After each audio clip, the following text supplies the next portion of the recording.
Hey, Zach here. Hope you're having a great day. I'm going to show you how to make sure your funnel is going to be profitable before you ever build it. So for this funnel, we are going to use a very basic but very effective application funnel. So we have our ads here. These ads are going to come from Facebook, YouTube, whatever. The funnel is going to look like this. We're going to have the ad, then we're going to have the opt-in page. All right? We're going to have the opt-in page. Then we are going to have the lead magnet delivery page. We are going to have the application page. Then we're going to have the homework page. And then we're going to have the phone call and /close. All right. So the app page goes to the homework page. So let's break down this funnel very briefly here and then talk about how you're going to make sure that you're going to be profitable before you actually run this thing. So this is an ad. Then we're going to the opt-in, lead magnet app, and homework. All right, so I'm sure you get it, but let's just take 10 seconds and talk about how the funnel works. The main thing that we want to get here is applications. We want people to apply to work with us and to apply to basically purchase our product. That's the purpose of the entire funnel. It's to get applications. Now, before we get those applications, we have to indoctrinate these people into our way of thinking, helping them think about our product, desire our product more, and really realize that it's the right solution for them. So we're going to do that with the lead magnet here. The lead magnet is going to be the thing that we give them that provides value in their business and life now before they actually book that call with us. And obviously we know that most people that go to this lead magnet, they're not going to actually book a call. They're just going to take the value that they received and move on. But if we do deliver legit value, we're going to know that a good percentage of them will become applications. And then before the lead magnet is the original opt-in page. Before that is obviously the ad. I have a little bit of a stuffy nose here, which is why I sound nasally, but you guys probably already figured that out. All right, so here's how we do this. The first thing is we need to go backwards. All right, so we need to first find out how much money are we going to make from the average sale. It's called an average cart value. Average cart value, some people call it an average order value. We need to know what is our average order value. So if your product, for instance, or your system of growth or whatever it is that you're selling, if that product is, let's just say it's $2,000. It's $19.97. Okay, so $2,000 for easy numbers here. It's a $2,000 product, and you have one product to sell, which you really, in most cases, should only have one product to sell at a time for this. All right, so we have a $2,000 product. So the average order value is going to be $2,000 really all the time. Okay, now if you have payment plans, this might bring your average order value down if some people start making their first payments and then they don't make their second payments for whatever reason. But let's just use $2,000 for ease of math, and you can do this in any other variation. We have a $2,000 average order value. So we need to make sure that we spend less than $2,000 in the ads in order to at least break even, which, just so you know, breaking even is not what our goal is, but it's a good thing to do, because if we break even, we don't lose money. And so that's the first thing that we really are excited about is breaking even, because even if we only do that, we can sell them stuff on the back end. If they're a part of our network marketing team, we're going to get residual checks from that. So that's good to go. But obviously, we want to make a profit. So let's take a look at this. So for the phone call, we're going to make $2,000. Now, how many people do we need to get on the phone to make $2,000? Well, that's the first question, right? Well, let's say we need to get 5 people on the phone. So this is what you need to figure out. What do I think that I can close? Legit. Can I pull from past experience to figure this out? Do I need brand new, fresh experience? Whatever the case is. Now, here's what I'll tell you. We see people that are doing well close. Doing well closes between 30 and 40% of applications. That's a good closer. Are you going to close that right away? Probably not. All right. Now, I closed about 33% of applications when I was doing these phone calls myself. So that's cool, right? 33%. Now, but I based my funnel on a 10% close rate. So I said, okay, I need to have a 10% close rate.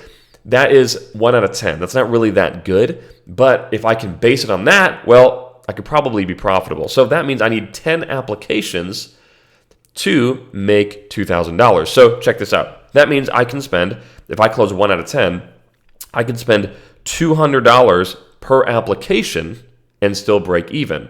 Does that make sense? Because 200 times 10 is 2,000. So I can spend $200 on an application. I get 10 applicants. I close 10% of them.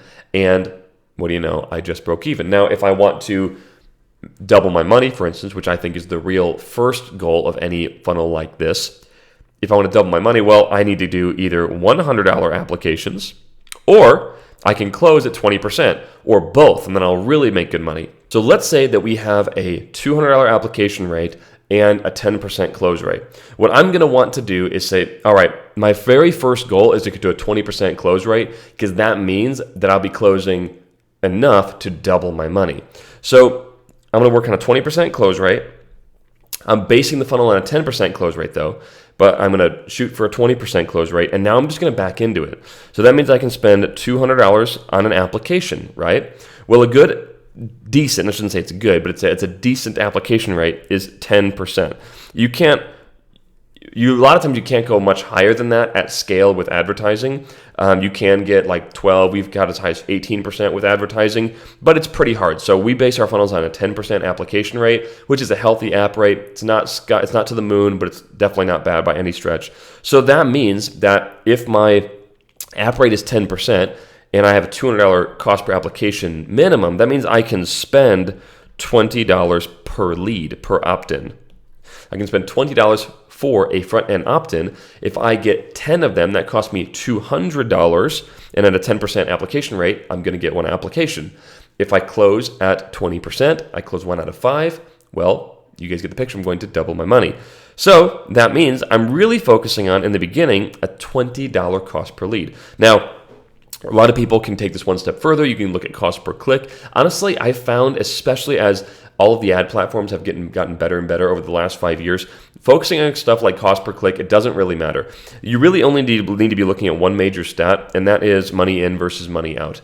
Are you making more than you're spending? So in marketing speak, that's cost per acquisition and average order value, and you need your average order value to be greater than your cost per acquisition. This is really the only stat that truly matters, this one right here. But in the beginning, you don't have enough stats to know if you're going to get this, so you need to focus on other things. So the very first thing that you need to focus on is the cost per lead, which is this, right? The cost per lead. And then once you get a good cost per lead, the next thing you need to focus on is your cost per application or your cost per call booked. And then you can focus on your cost per acquisition being smaller than your average order value. Now, let me kind of tell you what's realistic here to look at. As far as your cost per lead or cost per opt-in, you can honestly do a lot better than $20, a lot better than that. Okay, so this is a very high cost per lead for a super targeted niche. So you're not probably going to have this big of a cost per lead. So you can see how well this thing can work when you can start lowering these numbers down.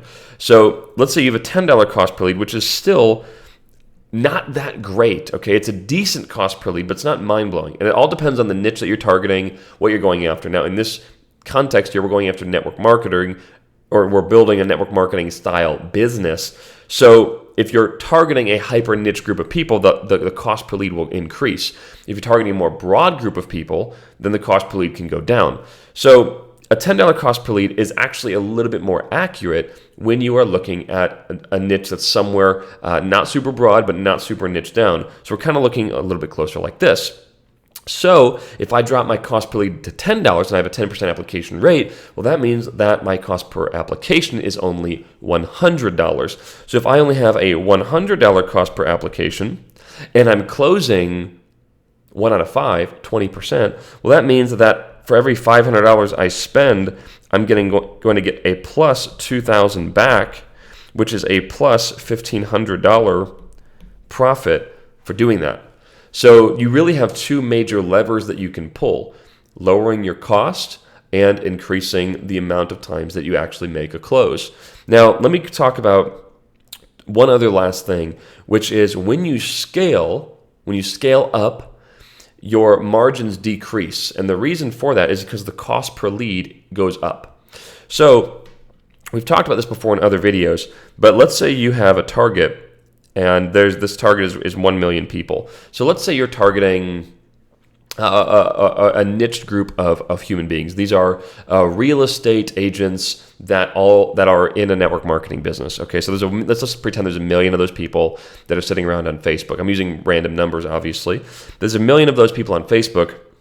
Well, Facebook understands that half of those people really just like to click on everything. They're just clickers. Okay, they don't do anything. They just click on stuff. They understand that a quarter of them, let's say these people, they watch everything. They're watchers. These people are clickers. These people go and opt into everything. They become leads, and then these people are actually buyers right here. So Facebook understands this activity already. So when you very first start out, what's going to happen is Facebook is going to send your ads most likely to this group of people. So you're going to have the best stats possible because you're getting your ad sent to the very smallest group of people. So let's just say there's 100,000 people in that category. Okay, that's cool. You can honestly build a full-time income on that. But as you scale beyond that and you want to get into the 7 or multiple 7 or 8 figures, what's going to happen is Facebook is going to need to branch out into all of these other people. And what that means is it's going to cost more money to get people to take the same levels of action because they haven't been likely to do it in the past. That's why when you increase in scale, your cost per acquisition goes up. All right. Now, the next thing you need to know that I already mentioned is the more niched down you are, the more expensive the leads are, but the more likely they are to buy. And secondly, let me rephrase that. The more likely they are to buy a higher ticket product. So let's use a quick example. There's 3 main markets, as you might know. There's health, there's wealth, and relationships. Let's say you're selling into the same market, okay, the real estate / MLM market. So these are real estate agents that have an MLM business.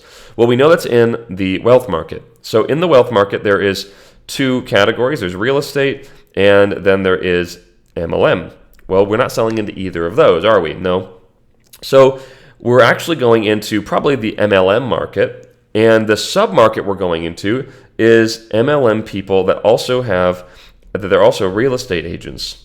So this is like a really niche down. In fact, this is probably not even a sub-market. This is like a niche down niche.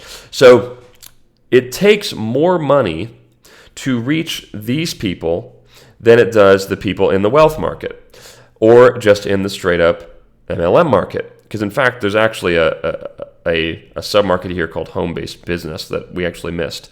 So it's cheaper to hit home-based business people than it is to hit MLM people. And it's cheaper to hit wealth people than it is home-based business people.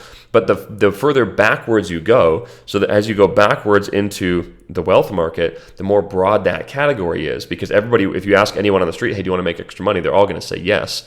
But if you say, okay, cool, I have a $2,000 product, do you want to buy it? They're like, well, hold on, I don't even like it.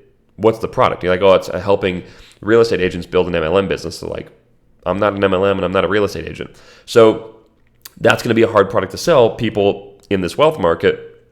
Even though it's cheaper to get them as a lead, it's harder to sell them what you want because of what I just described.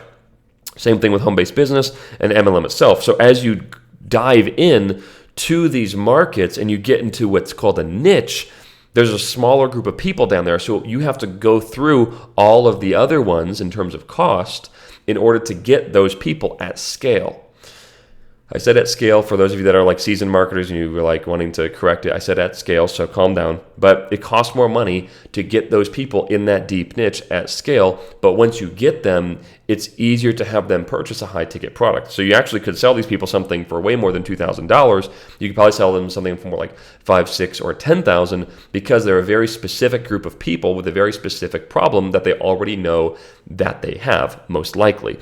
So as you go further and further back from niche areas into submarkets and markets, once again, the leads get cheaper, but also the products must be cheaper. You have to go through more people to sell them things, and they have to be at a lower cost. However, that's just kind of extra information for you to know, but this is how you can plan your funnels out to know exactly if they're going to be profitable or not. So as an example, like we know all of our stats. I know what I'm looking for. So when we bring on a new salesperson, I already know like, hey, if you don't hit these numbers, if you don't hit these close rates, like you're going to lose us money, you're going to lose the company money, and you're not going to be here. So I can know immediately what's going to happen. When we're planning a new funnel, we can backtrack into all these things, and I can know exactly what I'm willing to spend on a lead. Once I know what I'm willing to spend on a lead, I can know what I'm willing to spend on an application, so on and so forth. So hopefully this made sense, you guys. If this did help you, let me know down below. Leave a like, subscribe to the channel if you're finding value in these videos. With that, guys, we'll see you all soon in the next video.